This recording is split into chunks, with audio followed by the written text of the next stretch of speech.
Assalamualaikum warahmatullahi wabarakatuh. Selamat malam, jumpa lagi dengan saya Aldi di channel Mereka Ada. Dimanapun kalian berada, saya doakan semoga kalian dalam kondisi sehat dan selalu diberikan kemudahan dalam menjalankan segala aktivitas. Kita akan kembali ke pendakian mistis. Kali ini saya akan bercerita tentang pengalaman solo hiking Mas Ridwan saat mendaki ke Gunung Tampomas. Tapi sebelum mulai bercerita, pastikan kalian sudah menekan tombol subscribe dan menyalakan lonceng notifikasinya agar selalu mendapatkan update saat channel ini upload video terbaru. Oke, tanpa banyak basa-basi lagi, mari kita mulai ceritanya.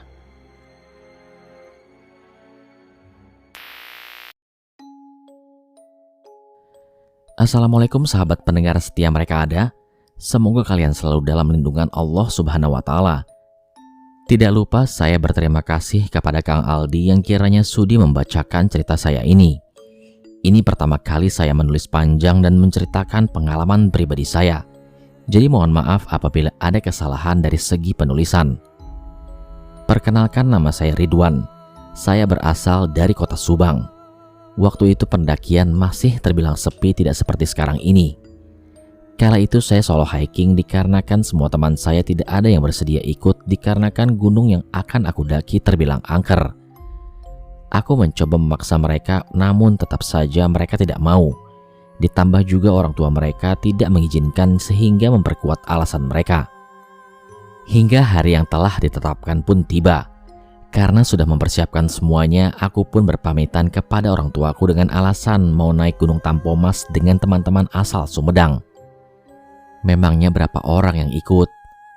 Tanya ibuku kepadaku. 15 orang, Bu. Jawabku dengan berbohong supaya dapat izin. Ya udah, hati-hati di sana. Banyakin berdoa dan jangan macam-macam. Nasihat ibuku dengan wajah khawatir. Jujur ada perasaan tidak enak karena sudah berbohong kepada ibuku. Untuk kalian jangan pernah meniru apa yang aku lakukan. Karena aku juga sangat menyesal sampai sekarang ini sudah berbohong untuk mendapatkan izin mendaki. Kita skip saja perjalanan menuju base camp. Untuk menjaga hal-hal yang tidak diinginkan, nama base campnya akan saya samarkan. Setibanya saya di base camp dan mengurus perizinan, saya ditanya oleh salah satu pihak base camp. "Kang, udah tahu jalannya?" Ujar laki-laki itu yang sebut saja namanya Wawan. "Belum, Kang. Saya baru pertama kali kesini." "Oh, ya udah. Jalannya setapak. Terus nanti lihat aja, ada tali-tali kok buat tanda," timpal Kang Wawan. Setelah itu aku pun langsung pamit dan mulailah pendakian. Pos 1 dan pos 2 sengaja aku skip karena di sini masih aman. Lama berjalan sekitar 2 jam aku sampai di pos 3 yang bertuliskan Batu Kukus. Waktu menunjukkan jam 14.50 kala itu. Cuaca yang tadinya cerah seketika mendung. Aku beristirahat di dalam batu itu. Karena batunya yang miring dan besar bisa dipakai tempat berteduh jika hujan datang dan mirip seperti mulut goa. Tak lama aku membuat kopi, hujan pun turun dengan sangat deras. "Aduh, sial, pakai hujan lagi," gumamku dalam hati. Di dalam mulut batu itu, aku merokok ditemani secangkir kopi yang baru saja jadi. Namun saat aku mau seruput kopi itu, tiba-tiba seperti ada orang yang merebut gelas kopiku dan melemparnya. Dan dari sinilah keanehan pun mulai terjadi. Aku langsung bergegas pergi dengan membawa cangkir stainless kesayanganku yang tadi seperti dilempar jauh sekitar 3 meter. Saat itu hujan pun masih turun dengan sangat deras. Namun karena rasa takut dengan kejadian barusan, aku pun tidak memperdulikan badanku yang basah kuyup. Sekitar jam 17.14 sampailah aku di pos 4. Di sini tanahnya lumayan luas, bisa mendirikan tenda sekitar 6-8 tenda. Aku pun langsung membuka keril dan memasang tenda di sini. Dan tak butuh waktu lama, tenda pun akhirnya jadi. Aku pun langsung mengganti pakaianku yang basah akibat menerjang hujan tadi saat menuju pos 4. Jam menunjukkan pukul 18.06 dan samar-samar aku mendengar suara seperti pohon tumbang. Tapi anehnya 6 kali suara itu muncul dan tiba-tiba menghilang. Karena rasa penasaran, aku pun langsung memberanikan diri untuk mengintip dari balik pintu tenda.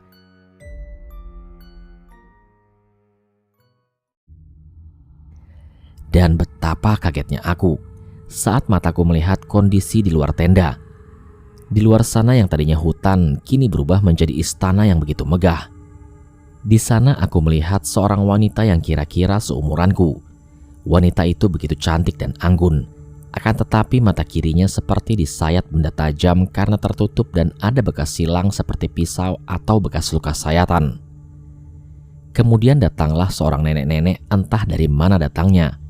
Nenek itu kemudian duduk tepat di kursi yang paling atas. Kursi itu terlihat seperti kursi singgasana kerajaan. Dan serentak semua yang ada di sana menundukkan diri seolah-olah mereka takluk. Tak lama nenek itu pun berucap sambil tersenyum kepadaku.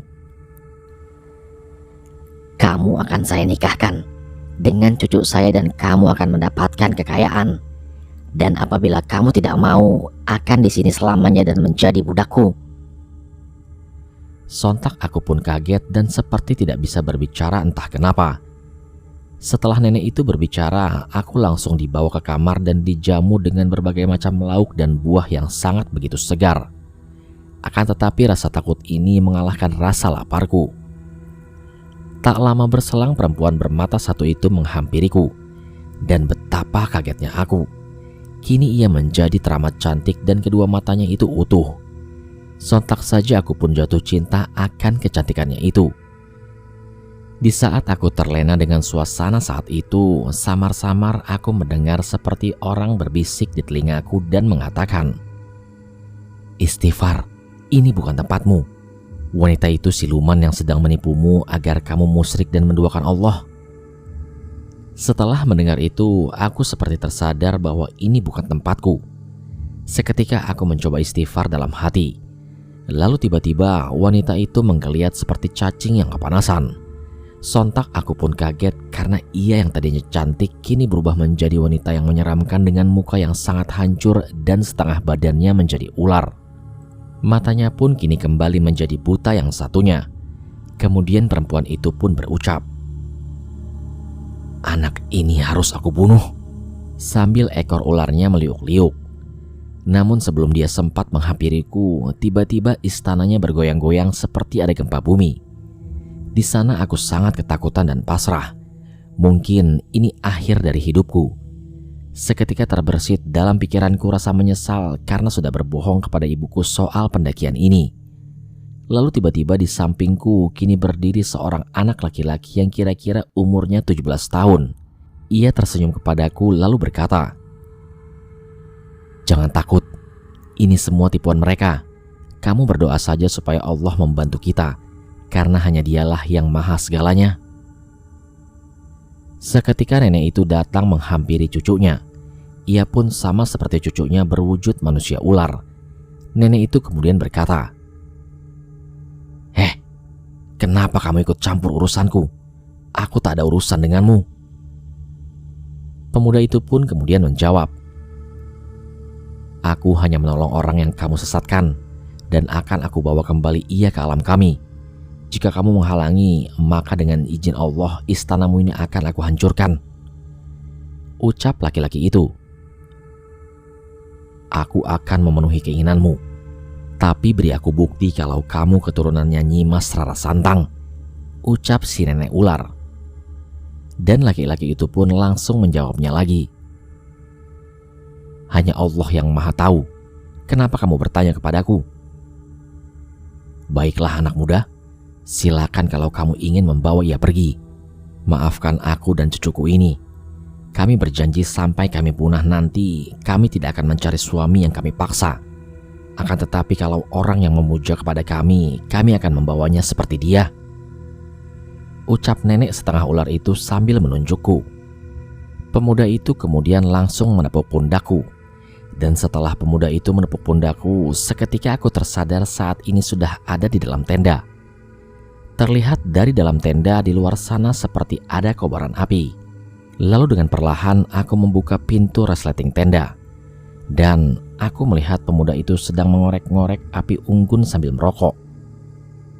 Sesaat aku hanya memandanginya dengan posisi ia membelakangiku. Tiba-tiba aku kaget saat ia berkata, "Sudah bangun, Kang?" tanya pemuda itu. Aku pun heran kenapa ia bisa tahu, padahal aku membuka resleting tenda dengan sangat hati-hati, karena aku takut kalau sosok yang ada di luar tenda itu adalah demit. Kemudian ia berkata kembali, "Udah, jangan takut. Takutlah hanya kepada Allah yang sudah menciptakan alam ini." Kemudian aku pun menjawab, "Iya, Kang." Akang sendirian?" Lalu pemuda itu pun menjawab, "Iya, saya sendirian." Ia menjawab sambil membalikkan badan. Dan betapa kagetnya aku. Ternyata dia adalah sosok yang menolongku tadi. Entah ini mimpi semata atau halusinasi, namun kejadian tadi sangat begitu nyata aku rasakan. Ditambah saat aku bangun, bajuku sudah bau anyir serta ada kelupasan kulit ular.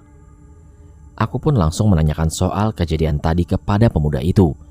Namun belum sempat aku bertanya, ia sudah berkata, "Udah, jangan dibahas. Mending ngopi-ngopi aja sini." Aku pun mengurungkan niat untuk bertanya dan segera mendekati pemuda itu. Aku mengucapkan terima kasih serta berkenalan dengan pemuda itu. Dan dari situ aku tahu namanya, Mat Rahayu. Ia bukanlah seorang pendaki, karena niat dia ke gunung hanya ingin menikmati alam dan kesunyiannya, bukan bertujuan ke puncak seperti tujuan para pendaki pada umumnya. Dari kejadian tadi, aku pun memutuskan untuk tidak ke puncak dan memutuskan untuk pulang bersama pemuda itu. Karena jujur saja, aku masih trauma dengan kejadian tadi. Singkat cerita, pagi pun tiba, dan kami berdua pun segera turun menuju base camp. Namun sesampainya di Batu Kukus, ia menyuruh aku jalan duluan dan kemudian berkata, "Tunggu aja di base camp. Aku mau ambil barangku yang ketinggalan. Jalan terus aja, jangan sekali-kali nengok ke belakang."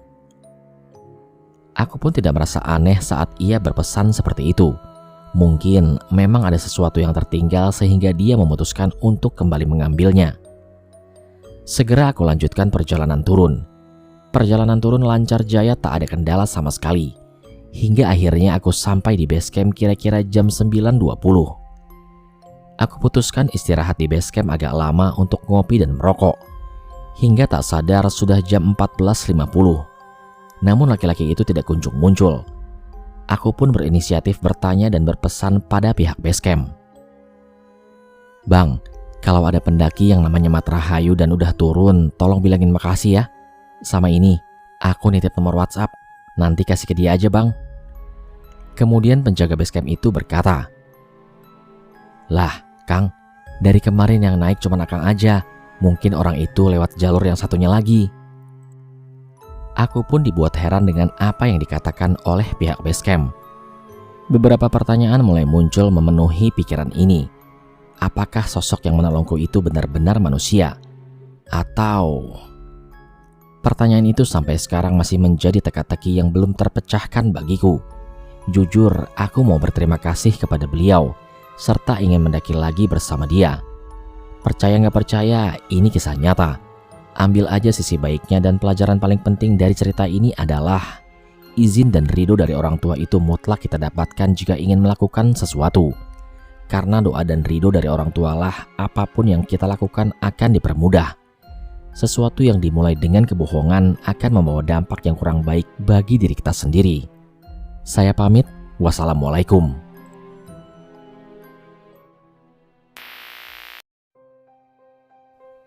Sekian cerita dari Mas Ridwan. Tapi karena ceritanya cuma sebentar, jadi jangan kemana-mana. Setelah ini saya akan membacakan cerita pendakian dari Mas Fauzi saat mendaki ke Gunung Merapi. Tanpa banyak basa-basi lagi, langsung saja kita mulai ceritanya.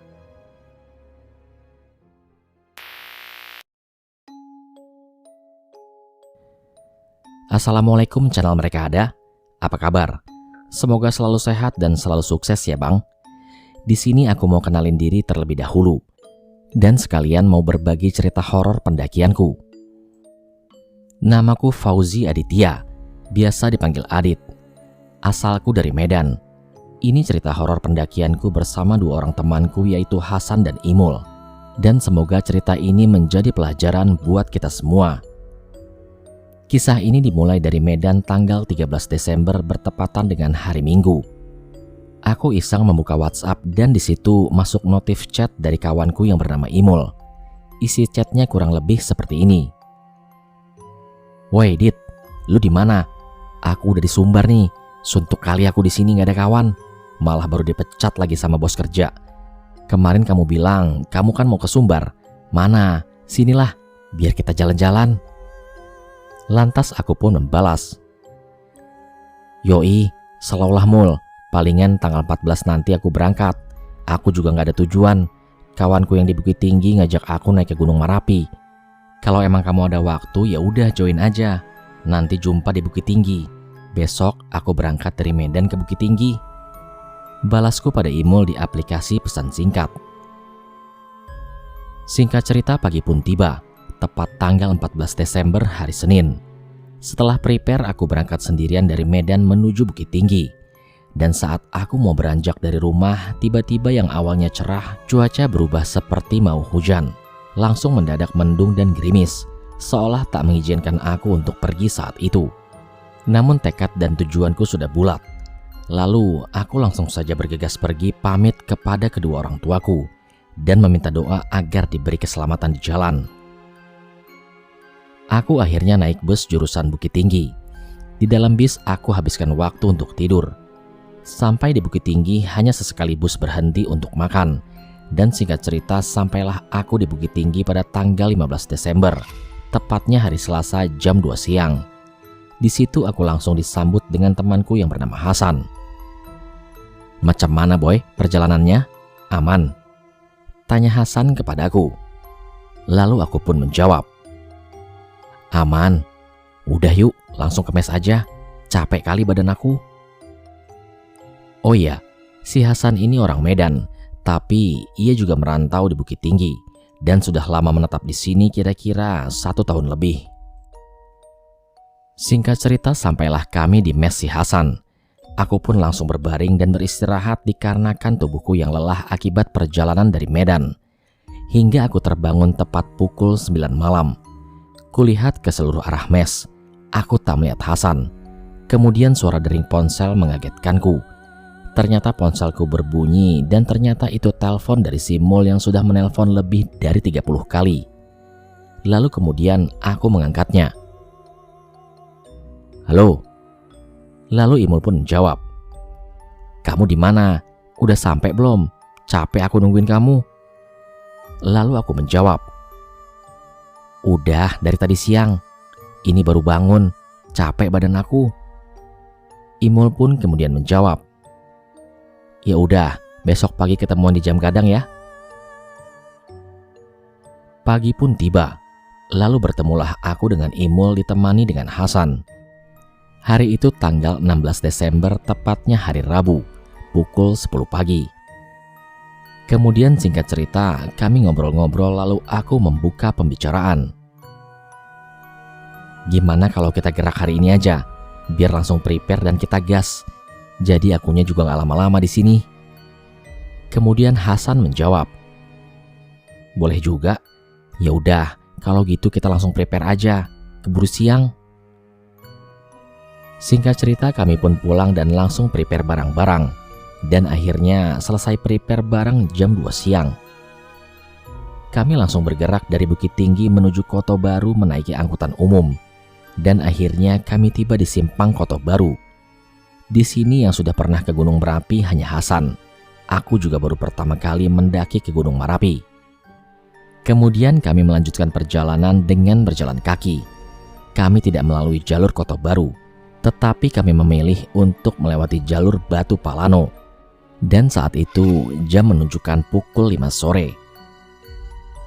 Selang beberapa jam kami berjalan, akhirnya kami sampai di jalur yang masih banyak rumah pedesaan warga. Tiba-tiba ada seorang bapak-bapak seperti petani bertanya kepada kami, "Kalian mau naik ya?" Kemudian dijawab oleh Hasan, "Iya Pak, kami mau naik." Lalu bapak-bapak itu bertanya lagi, Hanya bertiga? Lalu dijawab lagi, iya Pak, bertiga. Kemudian bapak itu bilang, ya udah, hati-hati, soalnya kalau hari biasa jarang ada pendaki. Dan satu lagi, belakangan ini cuaca juga agak aneh, kabut sering naik turun gak diduga. Jadi tetaplah berhati-hati, jaga sikap dan sopan santun kalian. Kemudian kami bertiga pun menjawab, iya Pak, makasih ya sarannya. Kalau gitu kami lanjut lagi. Namun baru beberapa langkah kami berjalan, tiba-tiba kabut turun secara mendadak. Dan saat kami menengok ke arah belakang, bapak-bapak yang tadi pun sudah hilang dimakan kabut. Kami hanya saling pandang dan tak berkata sepatah kata pun, dan memutuskan untuk lanjut jalan lagi. Singkat cerita, selang 2 jam kami berjalan, akhirnya kami sampai di BKSDA pos pendaftaran. Dan betapa terkejutnya kami saat melihat list nama yang ada di buku pendaftaran.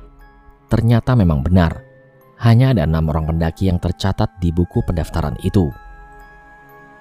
Waktu sudah menunjukkan jam 8 malam. Kami bertiga langsung melanjutkan perjalanan dengan modal 1 headlamp dan 1 senter HP. Formasi berjalan saat itu aku berada di paling depan, disusul kemudian oleh Imul dan yang menjadi sweeper adalah Hasan. Imul ini baru perdana naik gunung, sekalinya naik gunung langsung ke Merapi. Dan satu lagi, aku orangnya agak peka dengan hal-hal yang berbau mistis.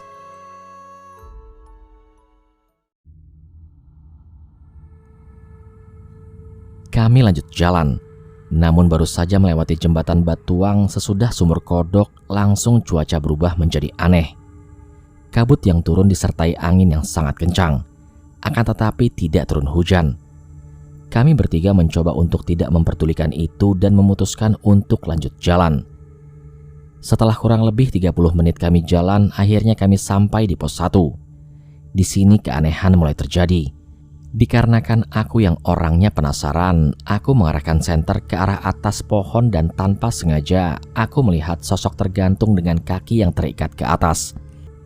Setelah cukup beristirahat, kami bertiga pun lanjut jalan lagi. Dan tak lama kami berjalan, tiba-tiba di hadapanku samar-samar lewat sosok pria tanpa kepala berjalan menyusuri semak-semak yang ada di samping kami, dan kemudian terjun ke jurang. Tapi anehnya Hasan dan Imul tidak melihat itu. Melihat gelagat mereka yang biasa saja, aku putuskan untuk tidak bercerita kepada mereka berdua, karena khawatir malah akan mengacaukan pendakian. Singkat cerita, akhirnya kami sampai di pos 2. Di sini kami berhenti lagi untuk beristirahat. Keanehan pun mulai terjadi lagi di sini. Ketika headlamp kumatikan, sontak terlihat jelas ada yang duduk di samping Imul, sosok pria tanpa kepala tadi.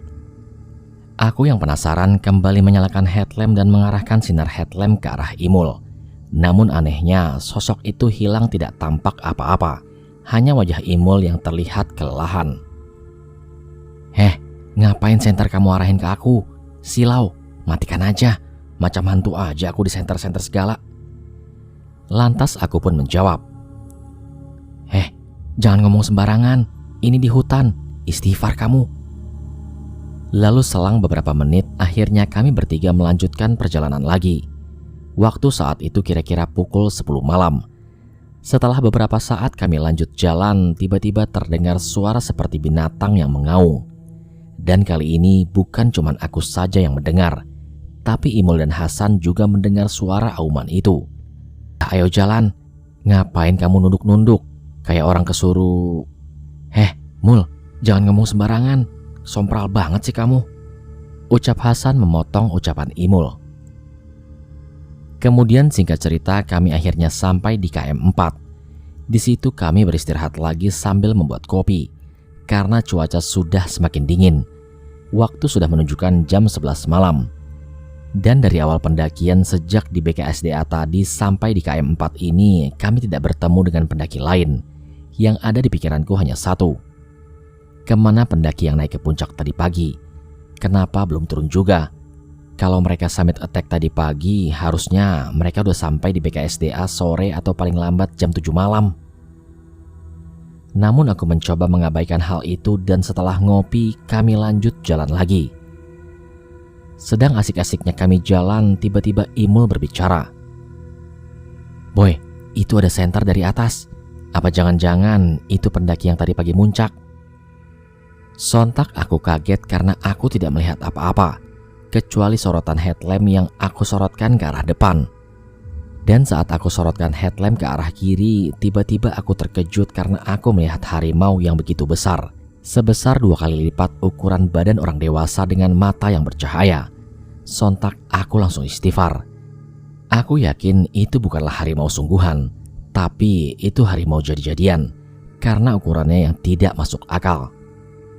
Apa mungkin karena kami bertiga tadi menyebutkan kata harimau saat mendengar suara auman?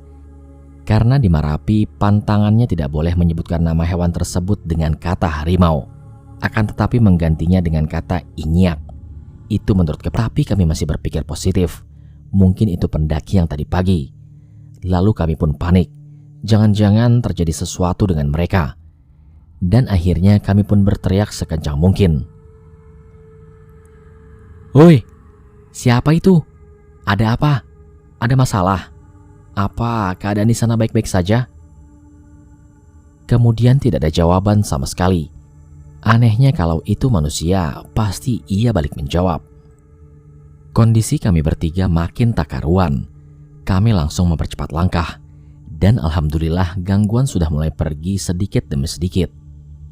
Singkat cerita, kami pun sampai di pos paninjauan. Kami sempat break dulu untuk beberapa saat. Waktu kala itu sudah sangat larut malam. Di saat kami break, terdengar suara dari balik semak-semak yang tepat berada di belakang Imul. Dan seketika ia langsung melompat karena saking terkejut mendengar hal tersebut. Kemudian ia langsung menatap ke arah kami berdua. "Kalian lihat kan? Aduh, ini udah gak betul. Udahlah, kita lanjut aja jalan. Kayaknya betah amat itu setan ngikutin kita," ujar Imul kepada kami. "Mul, jangan ngomong sompral mulu, Mul. Kita lagi di hutan. Apalagi dari tadi kita diganggu terus. Udah, pokoknya pandangan jangan kosong. Fokus aja dan sambil bersolawat dalam hati," ucap Hasan kepada Imul. Tak lama kemudian, di saat baru saja kami mau melanjutkan perjalanan, tiba-tiba Hasan terjatuh tepat di depanku. Jelas sekali di pandanganku terlihat sosok tangan yang menarik kaki Hasan dari balik semak sebelah kirinya. "Astagfirullah, aku gak ganggu. Aku cuma mau numpang camp di sini aja. Udah pada capek juga kan? Besok pagi jam 7 atau jam 8 kita bangun buat summit ke atas," ucap Hasan kepada kami. Kemudian kami bertiga pun mendirikan tenda dan bebenah sembari menyiapkan makanan untuk mengganjal lambung yang sedari tadi seperti ingin demo karena lapar. Kemudian begitu tenda selesai didirikan, kami pun lanjut memasak. Setelah memasak, kami pun makan dengan lahapnya. Singkatnya, setelah makan, kami melanjutkan untuk sebat dulu. Di saat kami lagi asik menikmati tembakau yang ada di tangan kami, tiba-tiba dari arah bawah kulihat seperti ada cahaya senter yang menyorot tepat ke arah kami. Coba deh, kalian lihat. Itu kayak ada cahaya senter. Kayaknya pendaki deh," ucapku pada mereka berdua. "Oh iya ya, coba deh teriakin," ujar Hasan. "Woi, Pak, Bu, sini dulu mampir istirahat sambil ngopi," jeritku sambil menghembuskan asap rokok yang baru saja aku hisap. Namun anehnya tidak ada jawaban sama sekali. Lalu tak sampai di situ, ku coba teriak untuk yang kedua kalinya. "Pak, Bu, sini mampir." Namun lagi-lagi tak ada sama sekali jawaban dari bawah. Dan tak lama setelah itu jatuh ranting besar dari atas pohon yang ada tepat di depan kami. Sontak aku langsung kaget dan menyenter ke arah suara itu. "Astagfirullah," aku beristighfar. "Kenapa, Dit?" tanya Hasan. "Gak apa-apa bro, udah yuk, mendingan kita tidur aja," ucapku pada Hasan dan Imul. Kalian tahu gak apa yang aku lihat? Aku ngelihat sosok laki-laki tanpa kepala sedang jongkok di hadapanku. Lalu suara yang jatuh seperti ranting pohon tadi, ya itu kepalanya yang terlepas dari genggamannya. Itu kenapa aku beristighfar.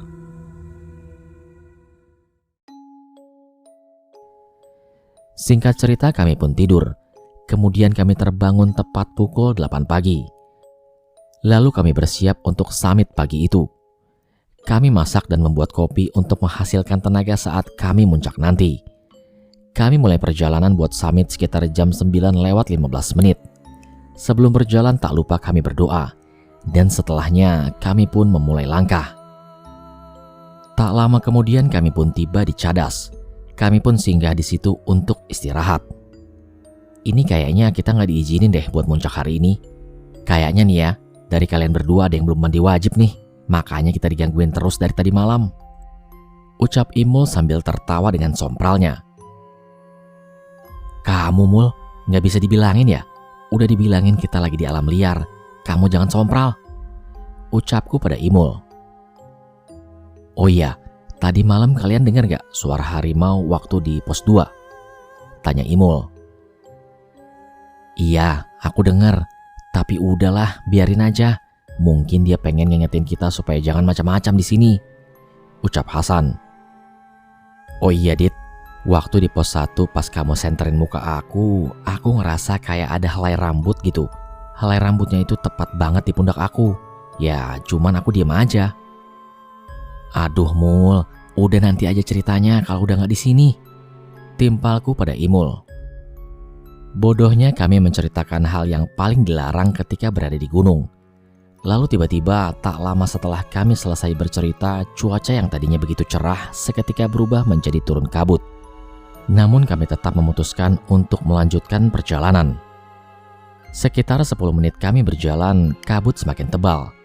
Dan pada saat itu jarak pandang hanya berjarak 3 meter. Tiba-tiba samar kulihat dari balik kabut ada sosok harimau berwarna hitam. Sontak aku langsung kaget. Apa iya di ketinggian segini ada hewan buas seperti harimau itu?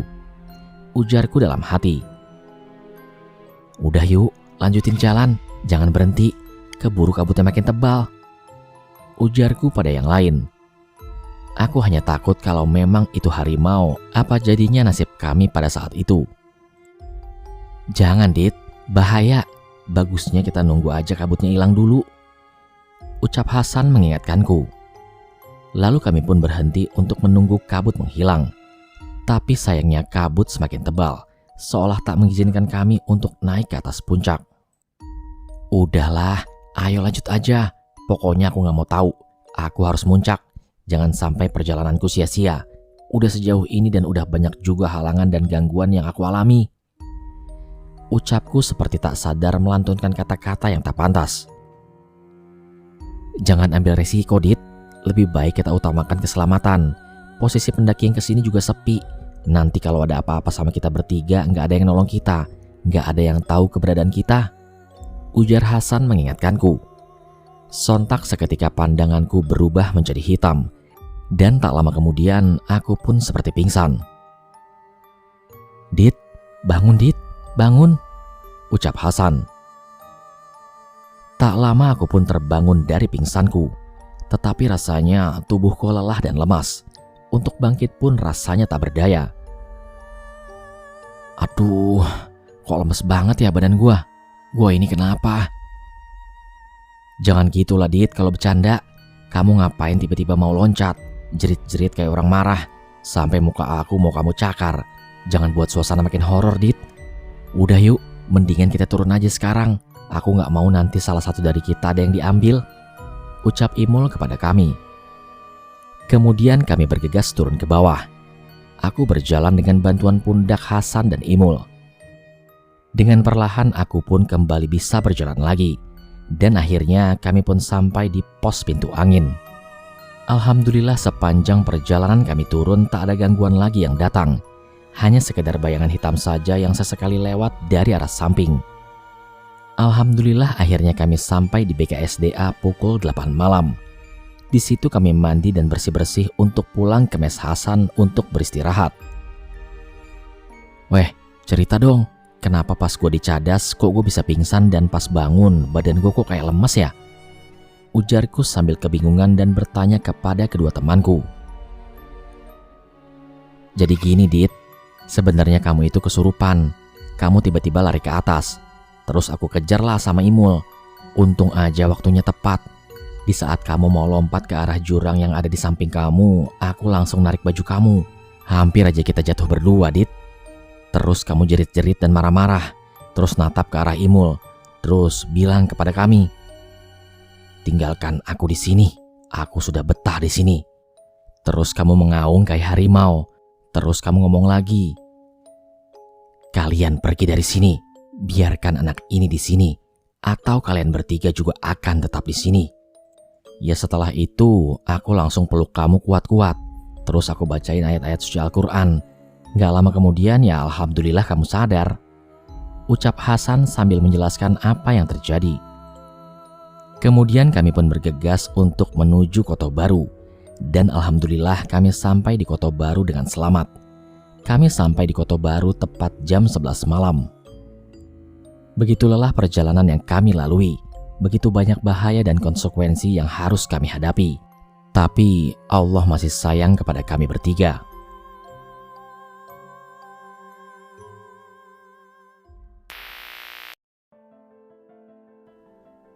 Sekian cerita pada kesempatan kali ini.